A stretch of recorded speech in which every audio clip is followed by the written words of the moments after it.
Buenas tardes, profe. Le vengo a entrevistar un poco para saber cómo le ha ido en su educación y como profesor docente de aquí del tecnológico. Le voy a hacer unas 10 preguntas y espero que se me las pueda responder. La primera pregunta será, ¿cuál fue el momento más satisfactorio de su carrera?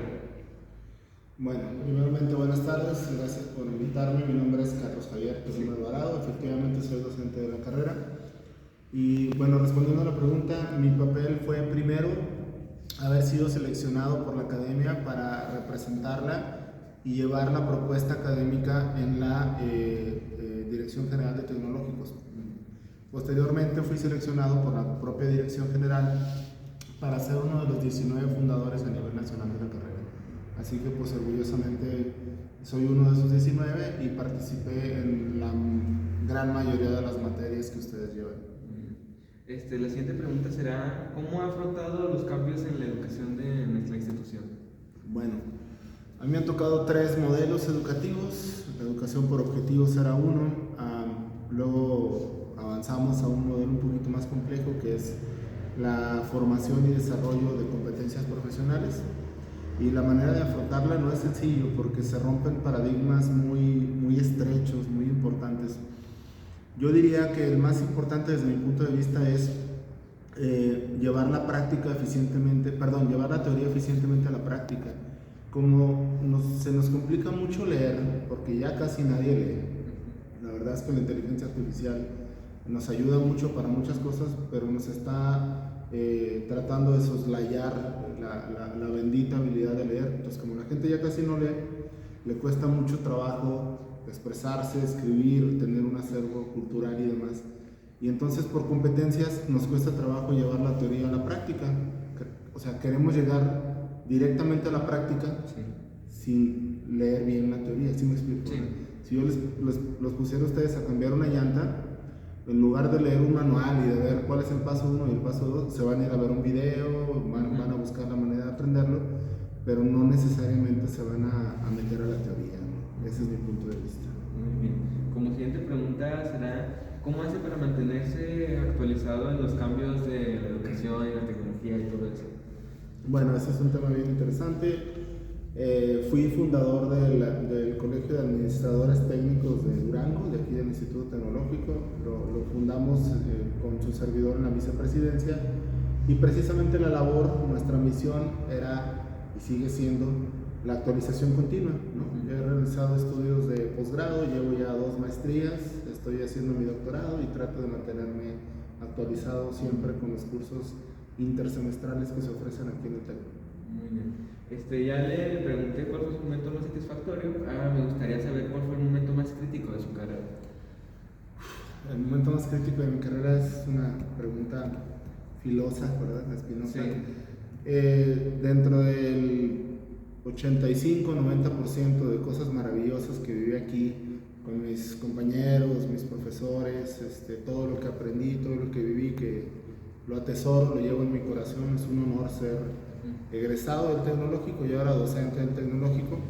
Sin embargo, pues sí tuve momentos álgidos, algunas situaciones que debido a malos entendidos con algún profesor, pues tuve la necesidad de traer a mis padres para interponer una queja por una práctica negligente por parte del docente.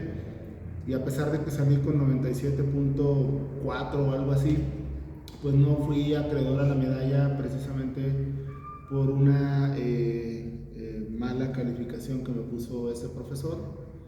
Y lo digo pues en voz alta, faltando a su ética profesional, me vi afectado. Esta pregunta se va a basar a 2 clasificaciones, que será ¿qué consejos le daría a alguien que recién egresó del tecnológico y que pues qué consejos le daría que va a empezar a trabajar, y a un estudiante? ¿Qué consejos le daría? Bueno, al estudiante leer, o sea, ni la pienso. Para mí tenemos un déficit de lectura tremendo. La gente está dispersa. Gracias al TikTok y a otras redes sociales no somos capaces de tener concentración más allá de 30 segundos. Ya ahora todos los videos son de 30 segundos. No creo que nadie se atreva a ver la versión extendida del Señor de los Anillos, por ejemplo, que dura 3 horas y cuarto. Ya es una ofensa, ¿verdad?, tener tanto tiempo concentrada una persona. Así que leer nos da más concentración, más comprensión, más acervo cultural, más fluidez en la expresión oral, más ritmo, más entonación. Entonces, bueno, al estudiante leer sin duda. Y al egresado, siempre les digo que este planeta, no nada más México, se basa en relaciones. Hay que saberse relacionar eficientemente, pero que sea tu trabajo, tu carta de presentación. Saber tener una buena círculo de gente, y eso significa juntarte con los que son buenos, ¿verdad? Si eres estudiante, júntate con los que estudian, con los que se saben divertir, pero también estudiar. Y aléjate de los que te incitan a salirte de la escuela, que te eches la pinta, en fin, a las malas influencias. Lo mismo pasa con el recién egresado, ¿no? Júntate con los que van bien, con los que te van a dar buenos consejos, los que ya tienen una empresa, los que te pueden transmitir sus experiencias de cómo batallaron para echar a andar su empresa, y vas a aprender mucho, ¿no? El egresado tiene un reto bien interesante porque la economía ha cambiado mucho en los últimos años y son nuevos retos, nuevos obstáculos, ¿no? Quiero decir este dato. A la generación de ustedes les va a costar entre 5 y 10 años más de trabajo comprar una casa que a mi generación. O sea, ustedes van a trabajar entre 5 y 10 años más que a mi generación para poder comprar una casa, y eso se debe a un montón de factores macroeconómicos que hacen más difícil y más competitivo este planeta, ¿no? Bueno, la siguiente pregunta será algo que va a demostrar cuándo va a ser cuando finalice. ¿Qué es el legado que a usted le gustaría dejar aquí en el tecnológico? Bueno, pues es una pregunta muy bonita. El mejor legado que tenemos como profesores, al menos en lo personal, es cuando voy por la calle, me encuentro algún estudiante, algún exalumno. Ese para mí es el mejor legado, porque me ha tocado en varias ocasiones que me dicen: mira, mamá, papá, él es mi profesor. Y en el momento en que los papás me dicen: oiga, mi hijo lo recuerda mucho a usted, me hablaron muy bien de usted, me dicen que los ayudó en la carrera. Y bueno, ese es el verdadero legado, ¿verdad? Hay gente que pues se esfuerza por una placa o una estatua o algo así. Pues yo quisiera nada más que ese recuerdo que se transforma para mí en sentimientos muy bonitos, sean por el trabajo que hacemos nosotros, que trato de hacerlo lo mejor que puedo, y ese legado para mí no tiene precio, ¿verdad? Sí quisiera decir que lo hago por el ejemplo que me dieron mis papás. Mi padre fue una persona muy respetada, muy querida, y a pesar de que son ya 15 años de que se fue de este mundo físico, todavía me encuentro gente en la calle que me dice que extraña a mi papá, que era una gran persona, y eso me llena de orgullo. Esta pregunta es algo que nos preguntan nosotros como nuevos estudiantes de tecnológico, pero también es muy interesante saber qué opina alguien, por ejemplo, como usted, que fue el fundador de la carrera y demás. ¿Por qué eligió la profesión que tiene? Bueno, yo estudié en el CEBETIS 89, fui parte de la última generación de computación fiscal contable, y aunque sí me llamaba la atención la contabilidad y la parte de la programación y demás, siempre mi mente iba hacia el lado de los números, porque empecé a llevar finanzas y toda la vida me gustaron las finanzas. Me gustaba mucho, no la contabilidad, esa es otra cosa. La contabilidad y las finanzas son primas hermanas, ¿verdad? A veces se llevan bien, pero a veces se desconocen. Entonces yo me vine a estudiar administración porque quería una carrera donde pudiera echar a andar una empresa, o bien creándola o formando parte de ella. Siempre me visualicé como una persona que tomara decisiones importantes, y siempre he pensado toda mi vida que para tomar decisiones importantes debemos saber interpretar la información que tenemos. Por eso le eché muchas ganas a mis materias de estadística, de probabilidad y de finanzas, que son las que me han dado de comer desde que salí de la escuela prácticamente. Gracias a eso pude hacer algunas consultorías. De hecho, tengo mi empresa de consultoría. Desde que salí en el 2004 la fundé y sigue viva, ya tiene 20 años, y es gracias a mi carrera que la puedo ejercer. Aquí ya sea como alumno o estudiante o como profesionista de su carrera, ¿cuál fue el mayor desafío que tuvo? ¿El desafío? ¿Cuál fue el desafío para usted? la pregunta es compleja, pero a ver si me logro expresar. Para un licenciado en administración es muy complicado que venga un profesor del departamento de ciencias básicas, que son ingenieros. Ese departamento se encarga de alimentar o de nutrir todas las materias de ciencias básicas que se imparten en todas las carreras del tecnológico.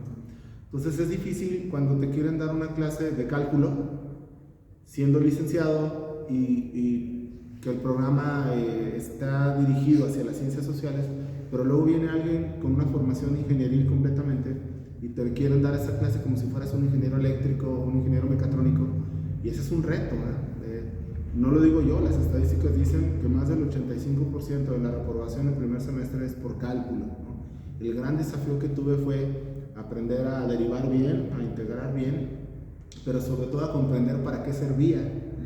Porque recuerdo que una vez me decía mi profesor, excelente maestro, decía, x por x es x cuadrada, ¿y para qué sirve? ¿Verdad? Esa era su frase. X por x, x cuadrada, ¿y qué voy a hacer con la x cuadrada?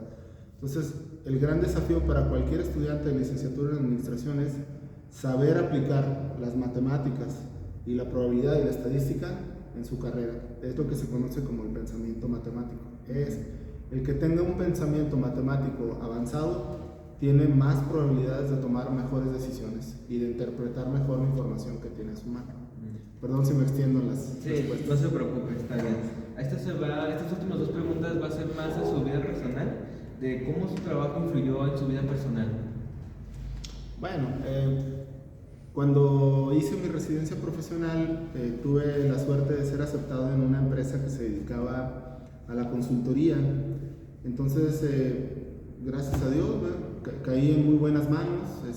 La empresa me contrató para quedarme ahí como consultor. Aprendí muchísimo, porque las consultorías las hacíamos desde un punto de vista integral. Podría ser en administración, en mercadotecnia, en recursos humanos, en recursos financieros, en producción. Entonces sí me cambió mi vida, porque me di cuenta de que mi pata de palo, que eran las finanzas, era lo que yo me quería dedicar, y por eso hice mi primera maestría en análisis financiero precisamente. Y vaya que cambió mi vida, ¿verdad? Porque toda mi vida quise salir a estudiar al extranjero. Me fui a Madrid, estuve en Madrid un año, otros pocos meses en Londres estudiando un poquito finanzas, y mire qué tanto me cambió la vida, que me invitó gente a estar en Miami. Estuve en Miami trabajando para 2 consultoras, y tuve también el honor de trabajar para 2 hedge funds en Nueva York durante un tiempo. Ya por causas personales, pues mi padre falleció y regresé a México y pude aplicar lo que aprendí, pero gracias a ello pude viajar mucho, conocer muchas culturas, muchas personas, mucha gente, y llevo en mi corazón un montón de anécdotas bien padres. Algún día pienso escribir un libro, ¿verdad? Muy bien. Y como última pregunta, para usted, ¿quién es un gran ejemplo a seguir? Alguien que para usted digo, no, quiero ser como esta persona, quiero avanzar y brillar igual o más. Para usted, ¿quién fue un gran ejemplo a seguir? Bueno, como siempre me ha gustado el deporte, ¿verdad? Se nota. Gente como Cristiano Ronaldo, que salió de la nada, que era pobre, no tenía nada, y ahora pues es una gran estrella. Lo escucho hablar y me gusta mucho lo que dice, de cómo siempre vio por su mamá, creció sin papá, no toma alcohol y no se puso un solo tatuaje en toda su vida porque dona sangre, y es un tipo muy altruista. Siempre sentí mucho respeto y admiración por Winston Churchill.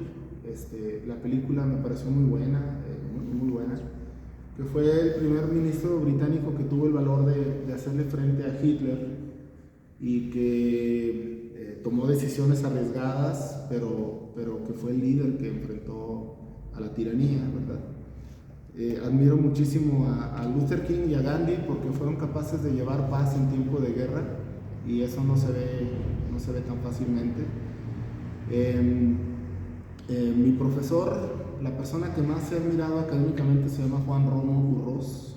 Fue el director de la maestría donde estuve, ahí en Madrid. Es una persona a quien admiro muchísimo, es mi mejor profesor en toda la vida, y alguien a quien siempre he respetado y siempre he querido ser como él, desde el punto de vista académico. Me parece que egresó de la Universidad de Texas, tiene un postdoctorado ahí, daba clases en China y con mucho orgullo les digo que llegó a ser el rector de la Universidad Carlos III de Madrid. Le tengo un gran aprecio y, por cierto, entre paréntesis, cuando terminé la maestría me regaló su libro autografiado y me puso una leyenda muy bonita y bueno, pues eso lo aprecio y lo valoro muchísimo. Es más, lo presumo. Sí, sí, la tesora. La atesoro, sí. Muy bien. Y pues estas serían todas las preguntas por mi parte. Muchas gracias, profesor, por su tiempo y por querer participar conmigo en estas encuestas. Y pues ya sería todo de mi parte y un gusto poder hablar con el profesor que fundó la carrera y demás aquí en Durango. Bueno, muchas gracias. Uno de los fundadores. Uno de los fundadores. Ya se jubilaron Sí. casi todos, quedamos pocos, quedamos 4 o 5, pero gracias por invitarme y espero no haberme extendido mucho en mi respuesta. Sí, no se preocupe.